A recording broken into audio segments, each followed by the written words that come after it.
Hey everybody, we are back with the Tamara Tamu Collective, where dreams have no filter. We are now in part 3 of the Cosmic Unleash Beyond Manifestation. Thank you once again for joining me. If you haven't gotten caught up on part 1 and 2, please watch. Listen, you can watch these in the order that you want to watch them in, okay? But I strongly recommend, highly suggest that you watch them in order, okay? Because one part leads to another and they build, okay, on upon each other. So, let's get into part 3. So, here in part 3, I want to talk specifically about manifestation. Now, you're probably rolling your eyes. I would be too, because what has happened with that word, it has kind of just been tossed around. I feel like it comes up every now and then as a trend. People not really defining it and not really talking about how to integrate that into life, right? So I'm going to do that again. I'm keeping these parts or these videos in bite sizes because there's so much to talk about. There's so much to unpack because again, each video is layered on top of each other. All right. So let's do this in this video. I want to actually define, like literally define what manifestation is. So this is from dictionary.com.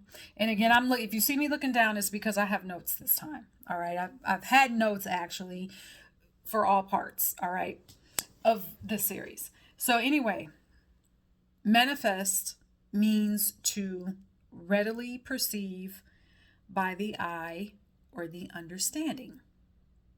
And then the other part of that definition is it just says the word evident. So, like I said, I know that the word manifest gets thrown around, and then all of a sudden it becomes like the dirty carrot, the the dark carrot in the bag that you throw out, because I should say the ugly carrot, so it is necessary. And as a matter of fact, we are always manifesting.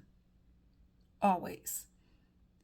It's constant manifestation, constant perceiving by the eye.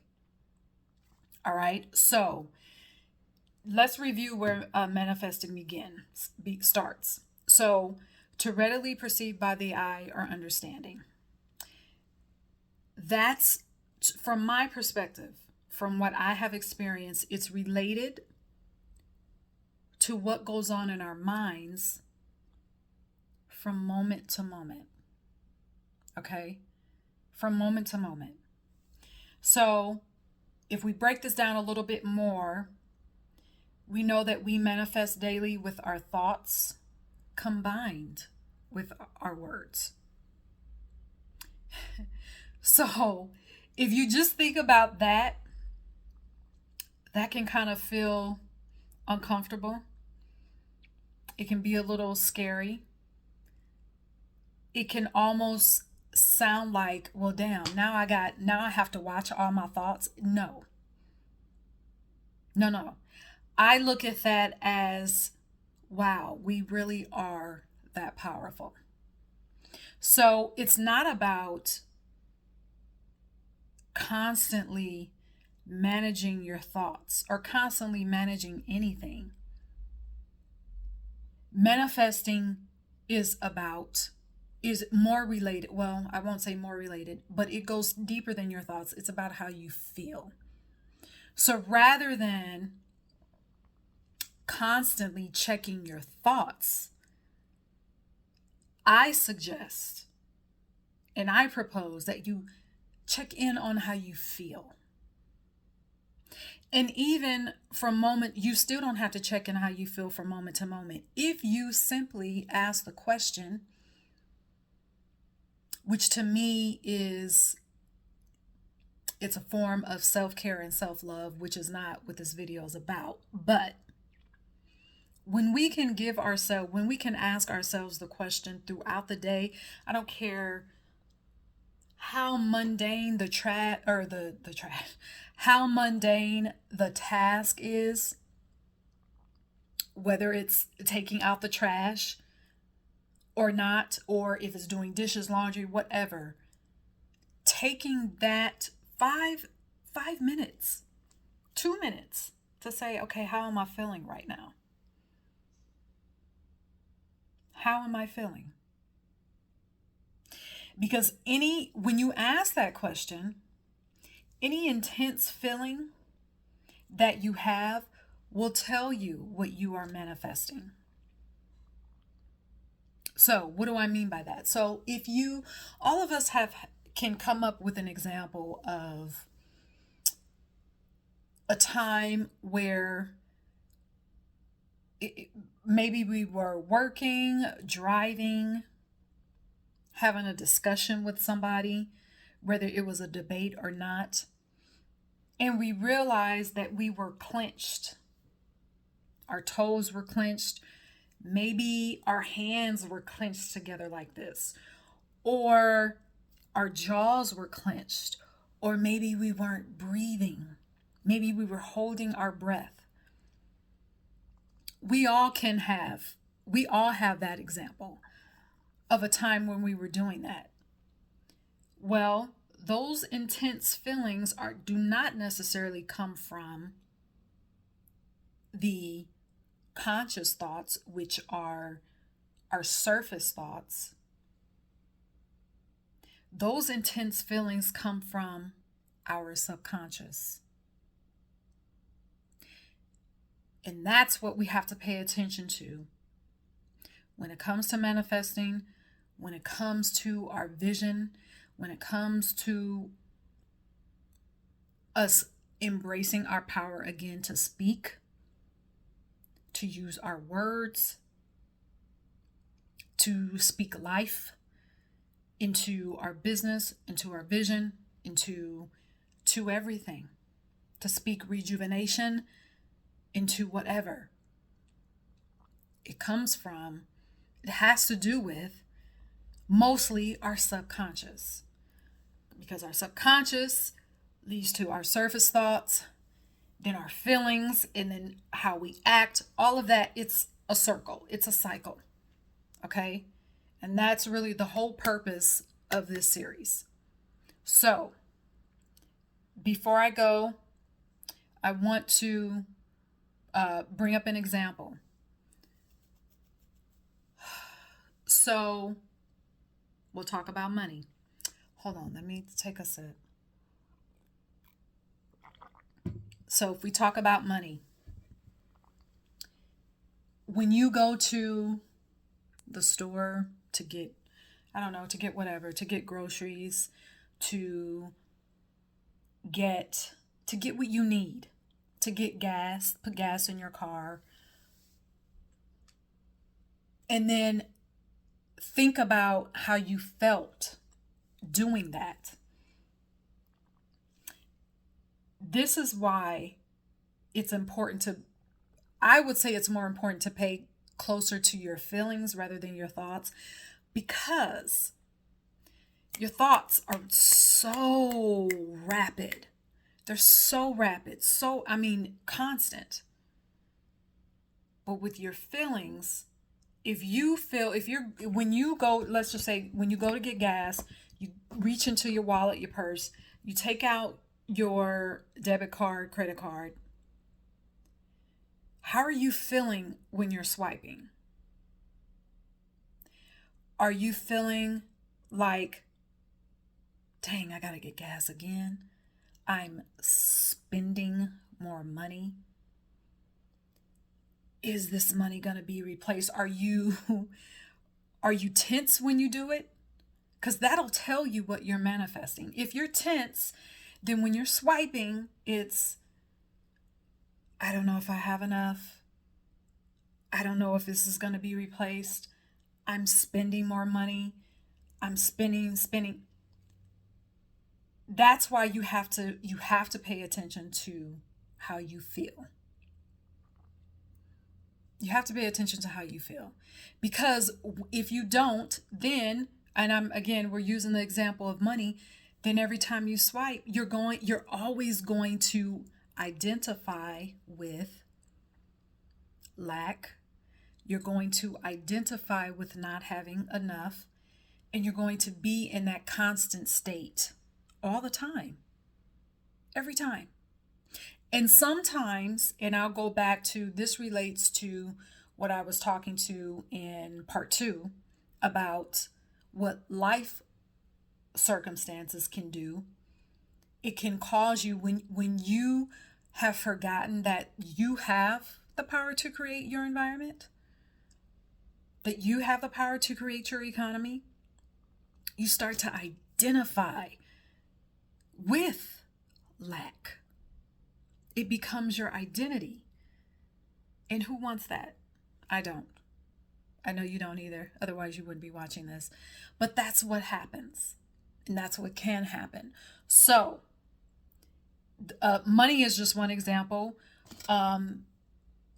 If you talk about, so I'll use this one more example, and then I'll save the rest for part four.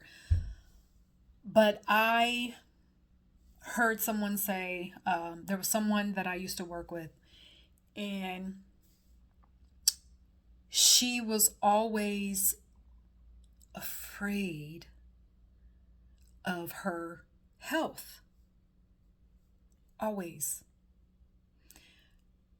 Anytime she was going for a checkup, I mean, she could be going to the dentist, and it was always a fear. Oh, I'm going just for a checkup, but I hope they don't find, I hope they don't find something else. I hope nothing else is wrong with me, and blah, blah, blah, and all this.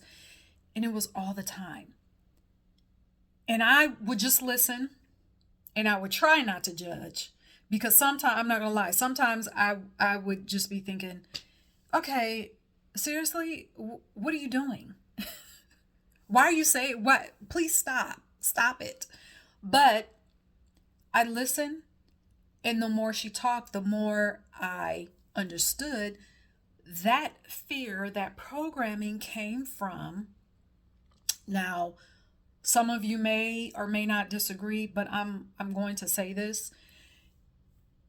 What was happening is that what she heard as a child growing up, and all of us, probably most of us, can say that we have heard this phrase at one time or another.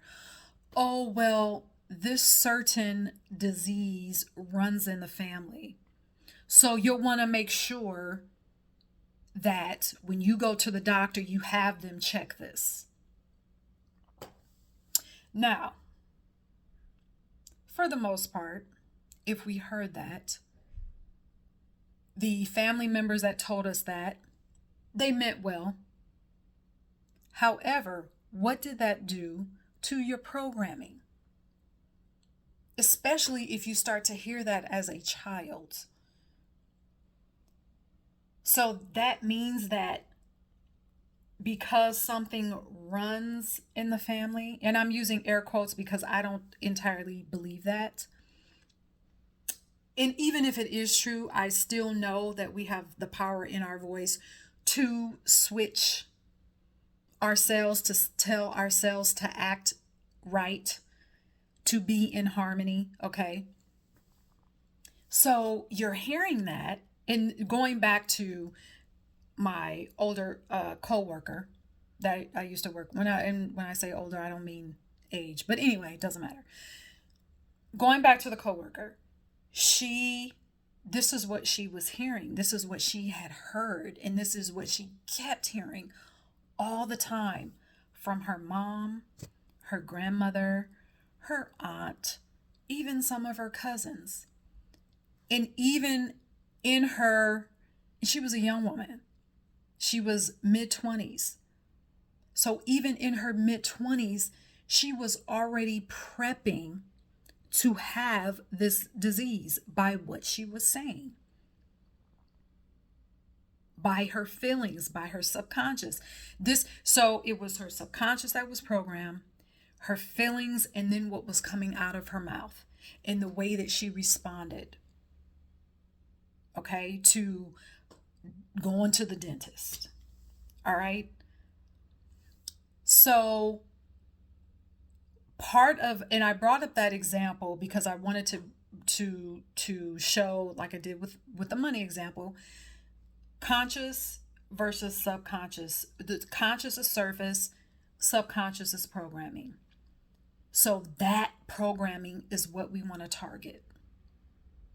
That programming, the subconscious programming, is what affects manifesting. And remember, we're constantly manifesting, whether we want what we see or we don't want what we see. We are constantly manifesting. So before I get too far ahead, because I feel myself getting ahead, let me just scale it back, and I'm going to end this part 3 here. And thank you for joining me. If you have any questions so far about what I've said and what you've heard, if you have any comments, please leave them for me in the comments section. Like, subscribe, hit the notification bell. You know, all the shit that you do the stuff that you're supposed to do on YouTube. And I keep saying excuse me when I curse. I don't know. I still don't know if YouTube, if they hold back your videos if you curse. I don't know. Maybe I should do more research on that. But anyway, thank you for watching. Until next time, cheers.